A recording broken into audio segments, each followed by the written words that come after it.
Hello guys, welcome to my blog video. তো এটা ছিল নর্মাল একটা দিন, আর ডেটটা আমার মনে নেই ঠিক। তো সেদিন আর কি আমাদের গ্যাস শেষ হয়ে গিয়েছিল, তো মা ঠিক করলো যে বাইরে উনুন আছে সেটাতে কাঠে জ্বালিয়ে তারপরে রান্না করা হবে। তো এখানটা মা রান্না করতে বসিয়ে দিয়েছিল ভাত।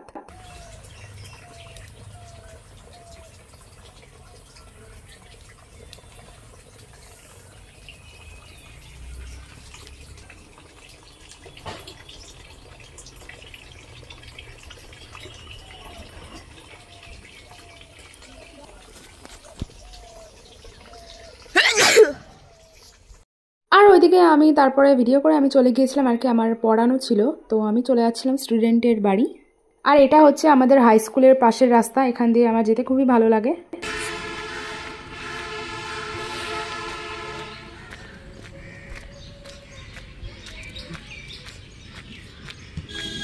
এটা হচ্ছে বয়েজ হাই স্কুল।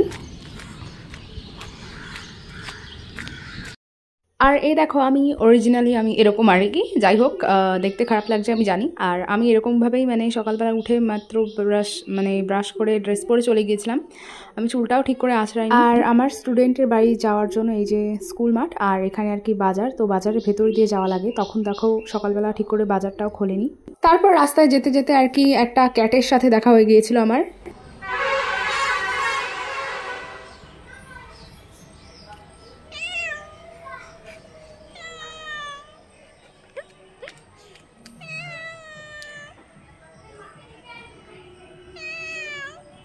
আর তারপর বাড়ি এসে একটু কিছু হালকা ব্রেকফাস্ট মতো করে, আমি সাধারণত ব্রেকফাস্ট করি না আর কি, তো এই আম্মাখাটা খাবো। তো মা বলছিল খালি পেটে কিছু খাওয়া উচিত নয়, মানে বিশেষ করে টক জিনিস। তো আম্মাখা খেয়ে নিয়েছিলাম কিছু হালকা ব্রেকফাস্ট করার পর। আর তারপরে রাতে মানে একজনের বাড়ি প্রসাদ আর কি আমাদের দিয়ে গিয়েছিল ছোট ছোট লাড্ডু, তো আমি এখানে লাড্ডু খেয়ে নিচ্ছিলাম। মানে আমার পাশের বাড়ির একটা পিসিমা পুজো দিয়েছিল, তো উনি আমাদের এই প্রসাদগুলো দিয়েছে প্লাস্টিকে করে। উনি ওনার ঘরের ঠাকুরকে পুজো দিয়েছিলেন, তাই দিয়েছিলেন আমাদের প্রসাদ। তো তারপরে লাড্ডু খাওয়ার প্রায় 1 ঘন্টা পর আমাদের বাড়িতে বাঙি ছিল, যেটাকে বাঙি বলে, তো ওইটা আবার বাঙি মাখা করেছিলাম চিনি দিয়ে আমরা। বাঙি আমার খুব একটা ফেভারিট ফ্রুট না, আমার সবথেকে বেশি ফেভারিট ফ্রুট হচ্ছে ম্যাঙ্গো অ্যান্ড ওয়াটারমেলন আর লিচি। আর এটা ছিল তার পরের দিনের ভিডিও। তো এটা হচ্ছে পাঁপড় ফুচকা বাজারে যেগুলো কিনতে পাওয়া যায়, তো তেলে ভাজলেই গোল হয়ে যায়।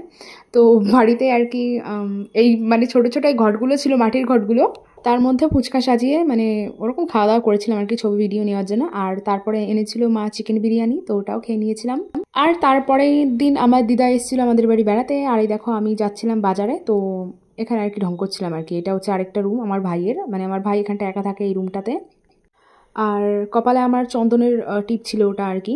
দিদা এখানে বেশ কিছুদিন থাকবে, তো তারপরে চলে যাবে হচ্ছে বড় মাসি বাড়ি। আর জামাই ষষ্ঠীর পুরো কাটিয়ে তারপর দিদা আবার ফেরত যাবে। তো আমি বের হয়ে গিয়েছিলাম বাজারে যাওয়ার জন্য। তো পরের দিন এই দোকানটায় হালখাতা ছিল আর কি এখানটায়, তার জন্য প্যান্ডেল করছিল।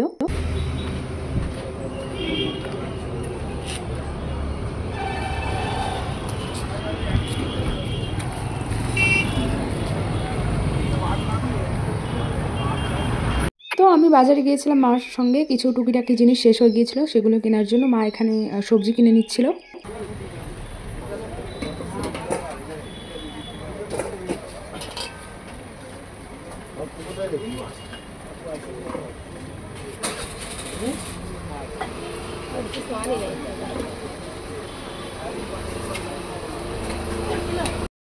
আর তারপর আমাদের সবজি কেনা হয়ে গেলে চলে এসেছিলাম মুদিখানা দোকানে। এখানটায় কিছু জিনিসপত্র নেওয়া ছিল আর কি মায়ের।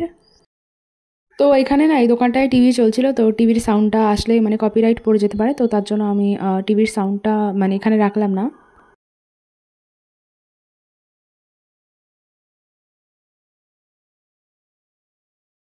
আর বেশি ঢং করে মানে চুলটা ছেড়ে আসতে গিয়েও আমার একটা মানে সমস্যা হয়েছে, আমার খুব গরম লাগছিল। আর আমার বারবার চুলটাকে সরাতে হচ্ছিল, মানে আমার রাগ হচ্ছিল ভীষণই, মানে নিজের ওপরই রাগ হচ্ছিল যে এত ঢং করে মানে কেন আসতে গেলাম বাজারে আর কি, এরকম ফিলিং হচ্ছিল আমার। তো মা ওইদিকে আর কি চায়ের বিস্কুটের মানে আমার দিদা আবার অন্য বিস্কুট খায়, তো আমাদের বাড়িতে অন্য বিস্কুট ছিল, তো দিদার জন্য আবার বিস্কুট এসব নিয়ে নিচ্ছিল। আর তারপর এখান থেকে জিনিস নিয়ে নেওয়ার পর আমরা চলে গিয়েছিলাম একটা কসমেটিকের দোকানে, মানে ওই দোকানে আবার আমার মায়ের কিছু একটা কি জিনিস যেন কেনার ছিল, আমার ঠিক মনেও নেই।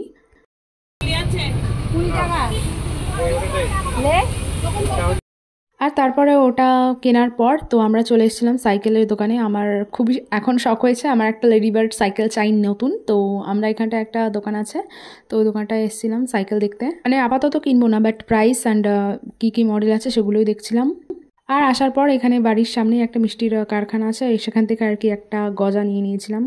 ওরা ভালোই বানায় তার জন্য। তো এইটুকু ছিল ব্লগ ভিডিও কেমন লেগেছে কমেন্টে অবশ্যই জানিও। আরও ব্লগ পেতে আমাকে ফলো করে দিও।